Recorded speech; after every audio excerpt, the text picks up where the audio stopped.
voilà, bah, j'attends ma moto.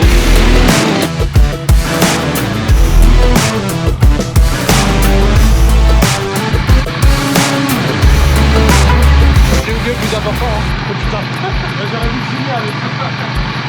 Ciao. J'ai pas pris les gants hiver, c'est peut-être la grosse erreur que j'ai faite ça. Bon, les pneus sont neufs, du coup on va se mettre en urban, histoire de pas faire de dinguerie direct. Ah, ça m'a manqué.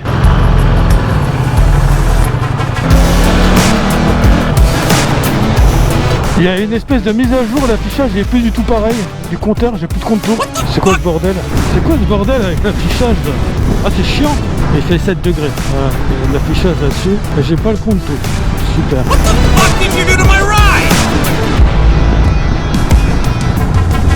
Ah, ok. C'est marrant parce qu'avant en urban, on n'a plus le compte tour. On l'a qu'à partir de touring. Bon, ça se paramètre. Hein. Alors je pensais qu'il allait pleuvoir et qu'ainsi j'allais pouvoir vous faire un vlog sur la conduite sous la pluie.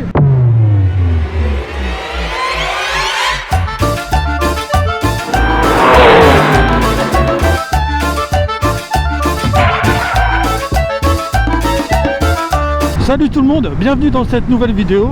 Bon, je sors de chez Ducati Moto Schump à Egbolsheim en banlieue strasbourgeoise. Et donc j'ai laissé la moto un petit moment là-bas. Et là, je la récupère enfin. Alors ça caille, mais je m'en fous, je suis super heureux de rouler. Donc j'ai fait la révision, changement du pneu arrière. C'est pour ça que j'y vais mollo, j'ai un pneu arrière tout neuf, la route elle est un peu grasse. Alors, on y va mollo. Dans le rond-point, pneu neuf, route un peu grasse. Les gars, je vais faire mon petit slip sur le retour. Mais où il est le petit kiki? Le mec qui a essayé ma moto, il m'a dit fais gaffe, hein, ça glisse bien. Ok, donc j'y vais en douceur. Ouais, c'est plus flippant quand c'est l'avant, parce que perdre l'avant c'est tout de suite beaucoup plus stressant que perdre un petit coup l'arrière. Alors je me suis mis en urban, c'est le mode où il y a le plus d'assistance, sur le traction control notamment. C'est limité à 70, je vois des gyros devant, je vais pas faire le con non plus. Voilà, donc je disais, changement de la courroie, vu que ma courroie elle avait été abîmée par une pierre qui a dû se coincer je sais pas où, ça avait rayé tout le côté, ça avait fait un petit poc à l'intérieur. Ce qui m'a expliqué c'est que pendant la durée de la garantie, on a droit à un remplacement de courroie. Donc ça c'est fait. Le Joker il est utilisé, voilà, au bout d'un an. Ensuite il m'a remplacé la sonde lambda ainsi que le collecteur, puisque la sonde lambda se visse dans le collecteur et que le taraudage du collecteur devait être aussi un petit peu abîmé, au moins autant que le filetage de la sonde lambda. Donc ça a été changé. La jauge à essence également qui de temps en temps me faisait un freeze et restait bloqué au même niveau. Excellent. Juste avant de la ramener chez Ducat, elle déconne de nouveau. Là j'ai filmé là. Là c'est bon. Voilà, ça aussi ça a été changé. Donc qu'est-ce qu'il y a? Ah oui, le filtre à air. J'ai mis un filtre à air sport, le même que sur les Panigale. Alors je sais pas si c'est tellement visible en vidéo, mais en tout cas à l'arrêt, moto au ralenti, le son je dirais pas qu'il est vraiment plus fort, en tout cas il est plus métallique. On va faire les petits S histoire de roder un petit peu le pneu arrière, les premiers degrés d'inclinaison. Vitesse limitée à 90 km/h. Ta gueule! Vitesse limitée à 90 km/h. Ta gueule! Vitesse limitée à 90 Taquine mon km/h. cul, ouais. Vitesse limitée. Voilà. Dégage. Vraiment, c'est que l'index droit qui marche. Donc si t'as pas le régulateur, c'est un peu casse-couille.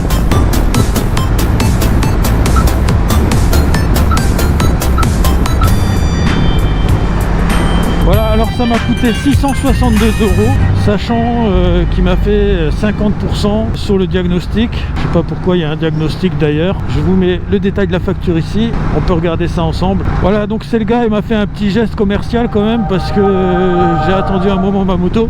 Je lui ai mis un peu la pression au téléphone et tout. Le gars il s'est excusé pour l'attente, mais franchement il a été super, parce que il reprend la clientèle un petit peu. Voilà, il était stagiaire avant, il fait avec l'organisation entre guillemets du collègue qui l'a précédé, et voilà. Pourtant moi ça passait bien avec son prédécesseur, hein, je m'entendais bien avec lui. Voilà, donc je m'en sors pas trop mal, hein. Une révision à 662 € avec un nouveau filtre à air qui coûte une centaine d'euros et le changement du pneu derrière. Franchement on n'est pas sur les prix de dingue annoncés sur les réseaux sociaux pour l'entretien Ducati. C'est beaucoup plus soft que ça en a l'air.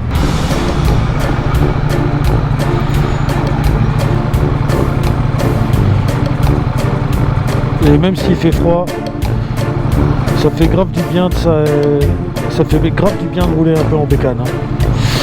Vas-y, pense mec. Je crois que le camion il va réfléchir 2 heures, il va passer lui. Hein. Tant pis s'il bloque le carrefour, hein, ça il s'en bat les couilles. Ça passe.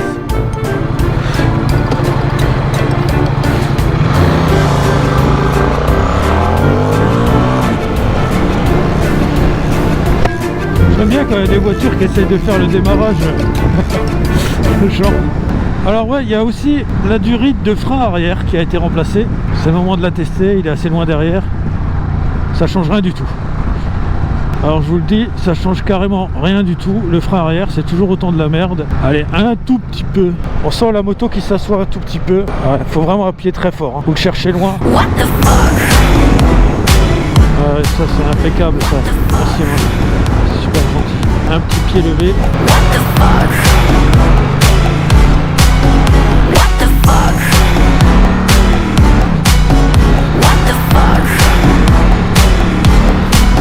Et ben la petite Polo, elle a rien dans le bide. Ouais voilà, donc ça me fait super plaisir. Je vais pouvoir de nouveau faire des petits vlogs. Parce que moi c'est devenu un de mes passe-temps depuis un an.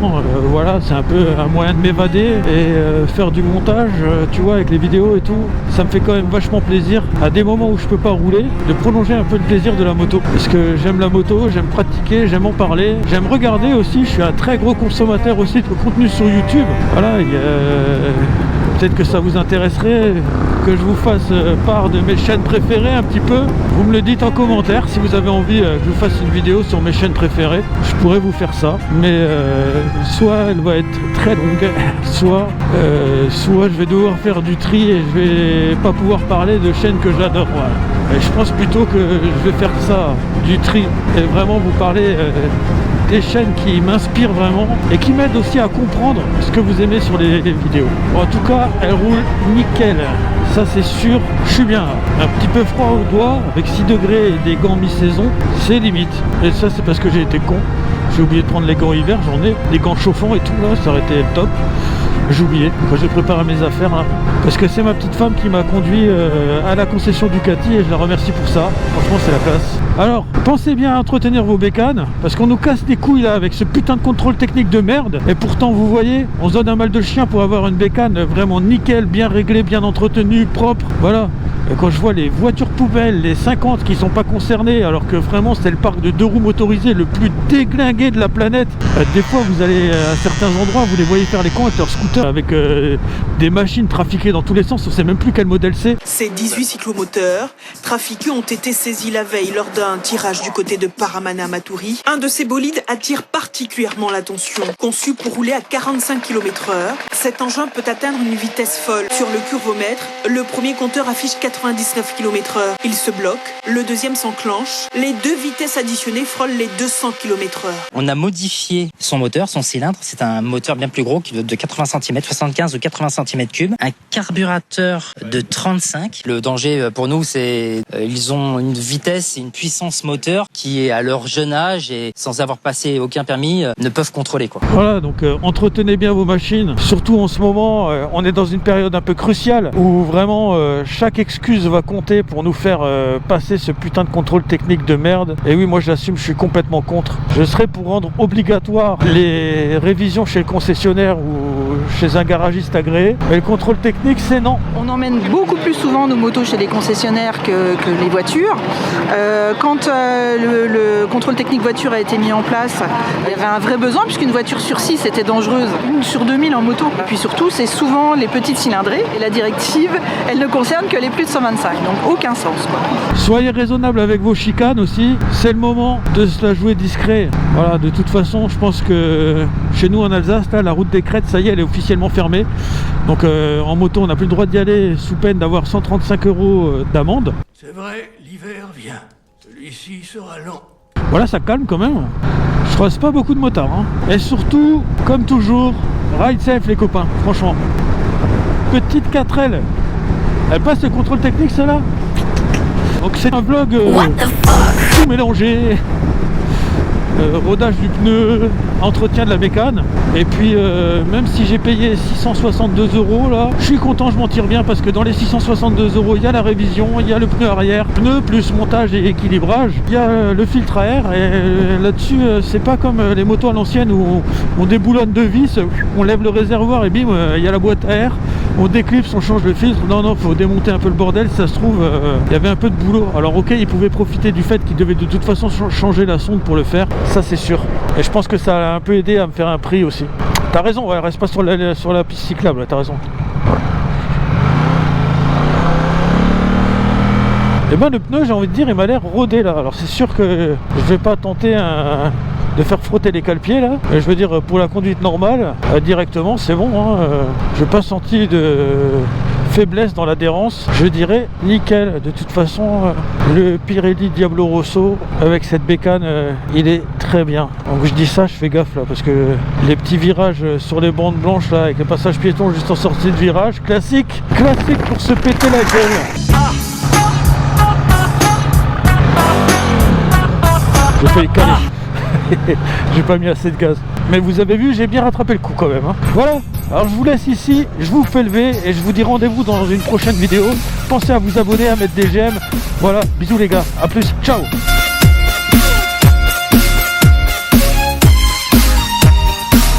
Et voilà, de retour la titine. Yes. Mais c'était petite sonde. Bah ouais, il a changé ça et le collecteur du coup. Et ça aussi, c'est neuf. Parce que la sonde elle avait fait fondre, quand elle est sortie, elle avait fait fondre là-dessus. Voilà. Et la courroie? La courroie, bah, elle est neuve. Hein. On m'a dit que j'avais droit à une fois dans la garantie de la changer. Bah parfait. Voilà, donc c'est garanti, j'ai pas payé. Je m'en sors bien parce que j'ai fait changer le filtre à air, le pneu derrière et la révision 662 €. Tu vois, quand on dit Ducati c'est cher, en fait, pneu, filtre à air, rien que le filtre à air c'est 100 balles la pièce. Donc la main d'œuvre elle était pas si chère que ça, hein. Ça va. Putain, ça chauffe. Ça c'est bien en hiver, hein. Ouais, ça va, j'avais pas trop froid, il faisait 6 degrés, ça allait. Pas de brouillard, pas de pluie. Bon, non, t'as de la moule là. Non, le temps ça allait. Il y a toujours le petit dé là. Je sais pas si je le cadre bien avec le casque. Le petit dé gravé dans les pneus du 4. Je vais m'occuper de ces bandes de peur, hein, même l'hiver. Voilà. Toute neuve, garde-boue neuf. Voilà. Ça fait super plaisir.